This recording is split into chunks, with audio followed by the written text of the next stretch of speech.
Imagine I have a beautiful tree that's filled with oranges. And I ask myself, what is the orange made of? How do I answer that question? Well, I want to look deeply inside the orange, so I magnify it. And I magnify it again, and if I keep on doing it, deep inside, sooner or later I begin to see molecules come into view. But molecules are not the end of the story, because the molecules, I can enlarge them.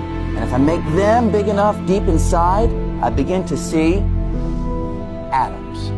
Atoms are not the end of the story too, because we have electrons zooming around the nucleus. Deep inside, mostly empty space in the atom, but deep inside, we see the nucleus. So if I grab that and magnify it, I see that the nucleus is itself made of particles, neutrons and protons. If I grab one of the neutrons and magnify it, I find yet further particles, little tiny quarks inside.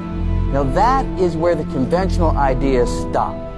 String theory comes along and suggests that inside these particles there is something else. So if I take a little quark and I magnify it, conventional idea says there's nothing inside, but string theory says I'll find a little tiny filament, a little filament of energy, a little string-like filament.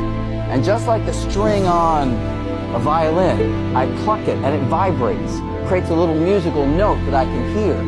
The little strings in string theory, when they vibrate, they don't produce musical notes, they produce the particles themselves. So a quark is nothing but a string vibrating in one pattern. An electron is nothing but a string vibrating in a different pattern. A neutrino, nothing but a string vibrating in a different pattern still.